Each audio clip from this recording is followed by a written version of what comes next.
Friends, কি খবৰ সকলোৰে নিশ্চয় ভালে আছে, ময়ো ভালে আছোঁ। আজি মই আছোঁ বিশ্বনাথ চাৰিআলি মা ঘৰত। এতিয়া যাম নামঘৰলৈ। নামঘৰত আছে আমাৰ আজি দশম পঢ়ুৱা, তালৈ যাওঁ এপাক। তেতিয়া আপোনালোকক আমাৰ নামঘৰটো দেখুৱাম, শেষলৈকে ভিডিঅ'টো চাই থাকিব। এই আমাৰ ধুনু আহিছে, বৌ আহিছে, বা আহিছে। এতিয়া ধুনু আমাৰ গাঁওখন অকণ দেখুৱাই যাওঁ আপোনালোকক।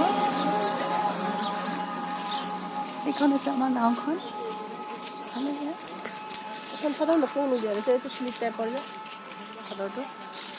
আমাৰ এই ভাগেই হৈছে আমাৰ কোচগাঁৱৰ নামঘৰ ভাগ।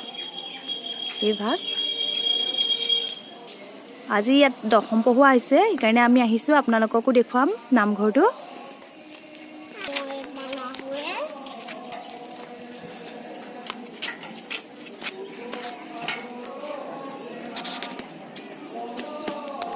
নামঘৰটো চাৰিওকাৰে বাৰান্দা আছে, তাতো আপোনাৰ মানুহ বহিব পাৰে ধুনীয়াকৈ আপোনাৰ।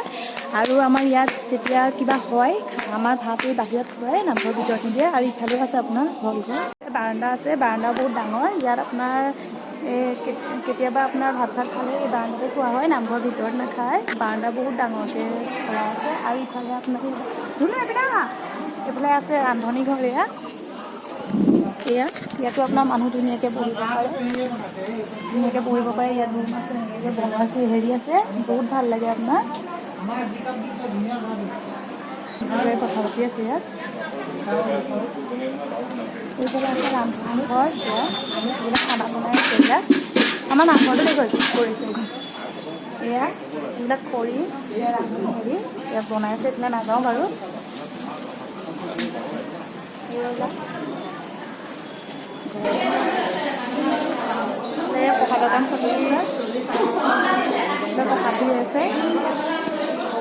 এইফালে পাত ধুই আছে। ইখন গেট, এইখন পিছফালৰ গেটখন হয়। এবাৰ আকৌ চাৰিওফালৰ পৰিৱেশটো দেখুৱাই দিছে নামঘৰ।